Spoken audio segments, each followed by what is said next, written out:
One of the most exciting things about every NBA season is the new talent that enters the league. It's a preview of the future of the NBA, and the Rookie of the Year race is always one of the most interesting races to follow, seeing how rookies perform compared to how they performed prior to the NBA, and seeing the potential they showcase in their debut NBA seasons.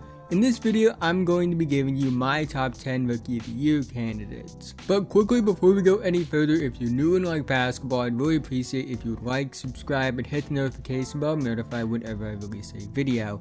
I make videos about basketball all the time, and liking and subscribing are the two best ways you can help me out in the YouTube algorithm, help support the channel, and help me reach my goal of 10,000 subscribers by the end of the 2024 NBA season. Let's try and get 100 likes on this video so YouTube will recommend it to others. Anyways, let's talk about the Rookie of the Year race.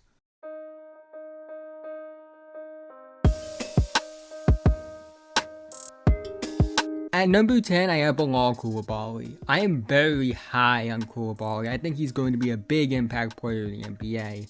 Defensively, he's very advanced for a young player, and he has a ton of upside on offense. He is raw offensively, but the flashes are encouraging. I think he's going to get minutes right away for the Wizards. I think the fact that he was starting in the preseason is a sign that they probably are going to, at the very least, give him at least 20 to 25 minutes per game. I wouldn't be shocked if he was their opening night starter. I don't think he's going to put up big numbers.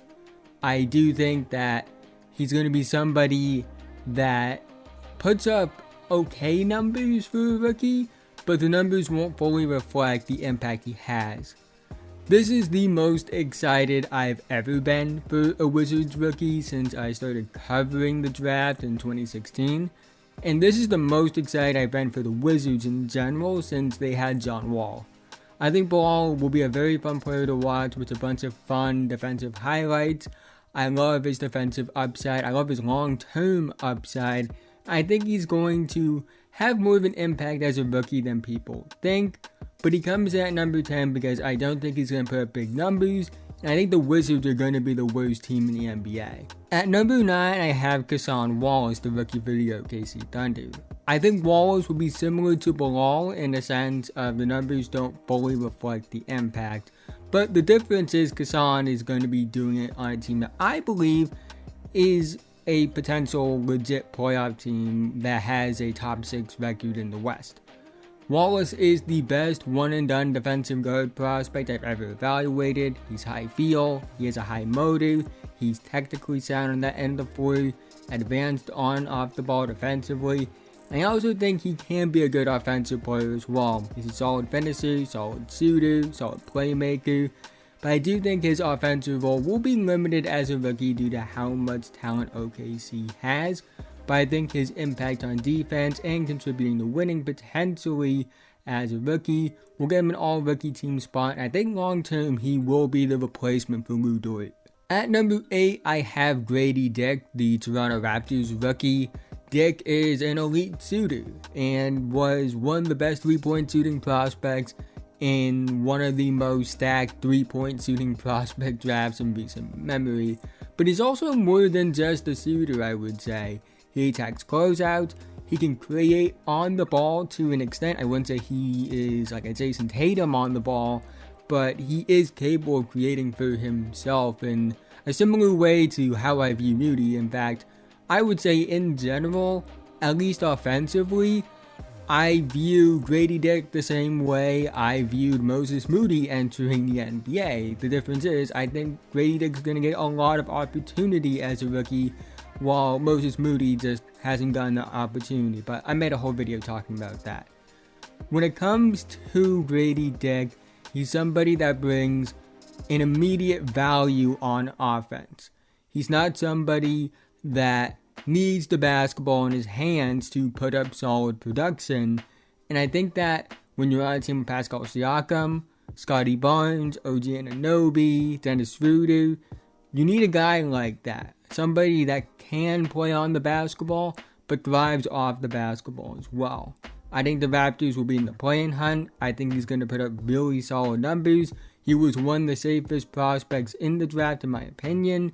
I don't see a world where he isn't a positive impact player barring injuries, and he should have an immediate impact on the Raptors team that, again, should be fighting for a play-in spot assuming they don't make any big trades. Coming in at number 7, I have Detroit Pistons rookie Ausar Thompson.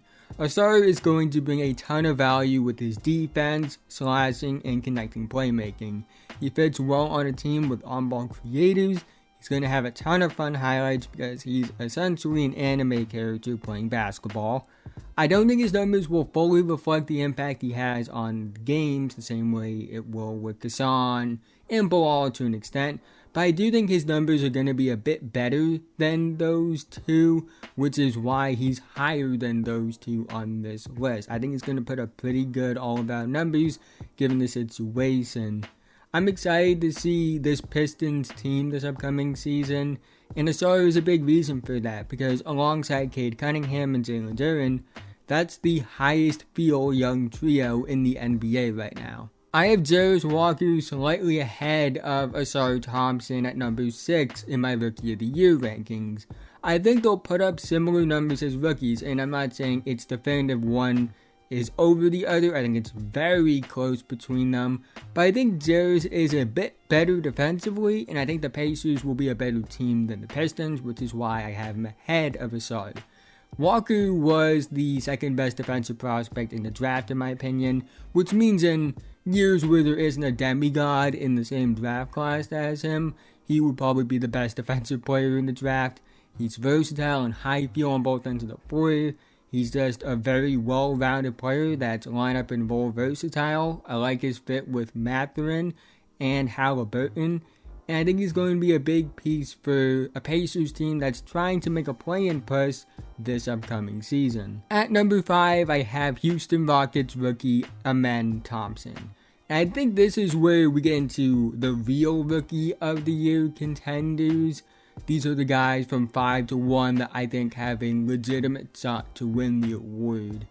Amen might be the best pure athlete in the NBA already. He's just that insane of an athlete. He's also an elite playmaker. And the improvements with his shooting form and fluidity as a pull-up shooter are very encouraging. I know it's only preseason, but it looks a lot better compared to the OTE tape already. And if he figures out the jumper, look out, because he's going to be unstoppable, and I don't mean that in a hyperbolic way. I legitimately think it's going to be nearly impossible to stop him if he figures out the jumper. And I think he has the second most upside of any rookie in this class, not named Victor Wembanyama. I think he eventually takes that starting job from Fred VanVleet. I think he's going to put up really good all-around numbers.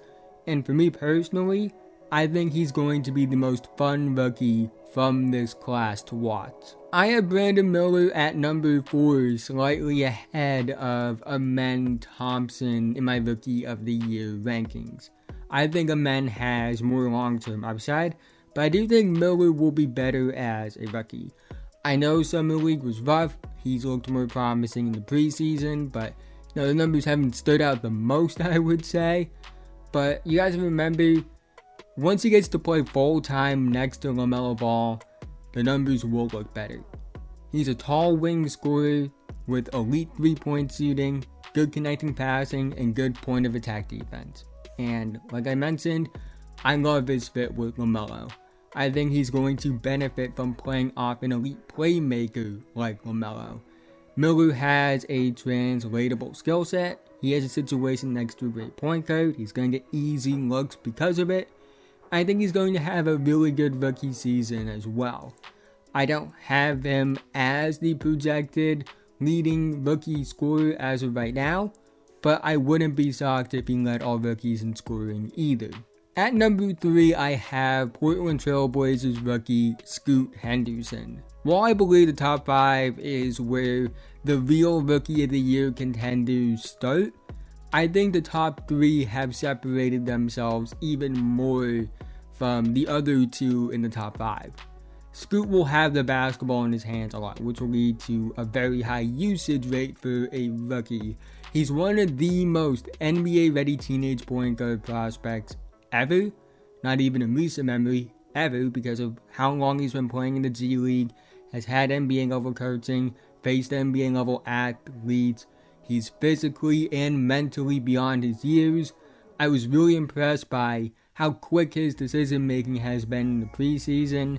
Really no wasted movements in his game. Doesn't over dribble a ton. Now he will have his ups and downs. He will have his rookie mistakes like all high usage rookies do. But he's an advanced scorer, a really good playmaker.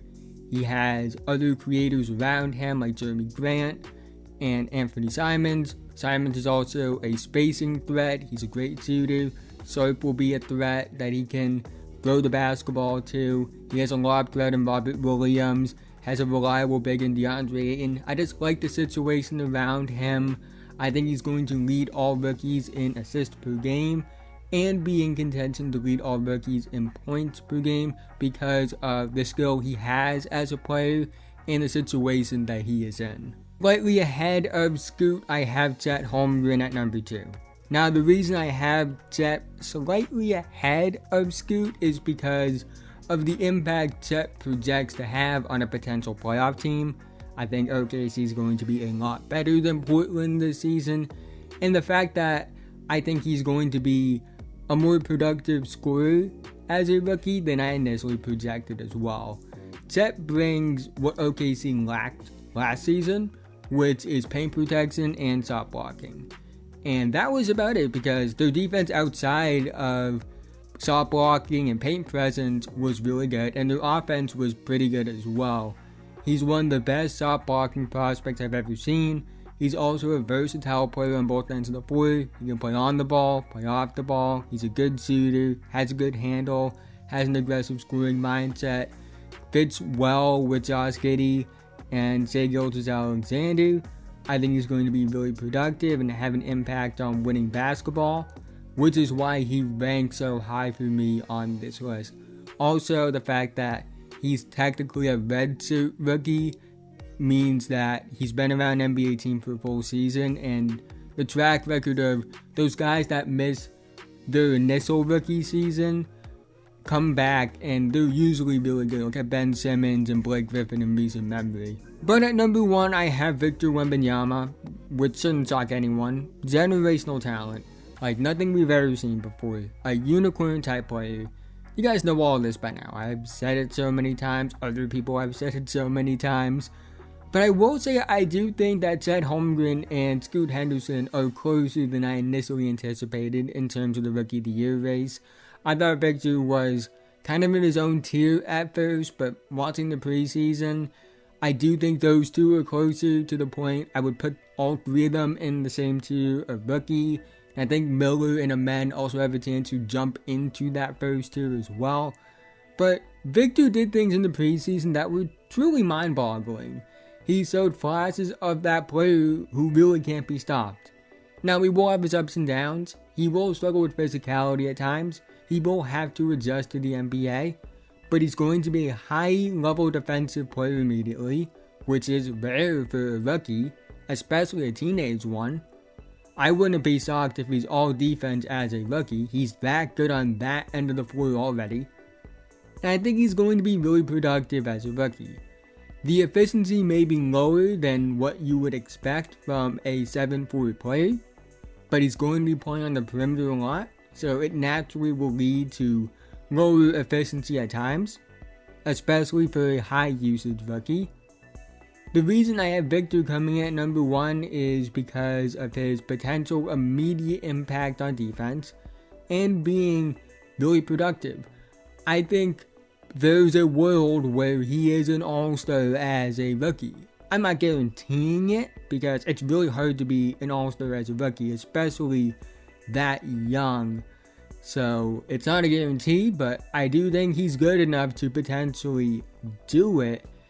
And I think when you combine the potential to be borderline of flat-out all-defense good, and as of right now, as far as I project it, leading all rookies in scoring, I think that's a recipe for Rookie of the Year out the gate. I'm really excited for Victor's rookie season, and I think if he reaches his full potential as an NBA player, he will truly be unstoppable. Here are my tiers for the rookies this season. Tier 1, I have Victor Wembanyama, Chet Holmgren, and Scoot Henderson. These are the three guys I think have the best chance to win Rookie of the Year. I think they easily have the most realistic path to win that award based off situation, opportunity, and impact from day one.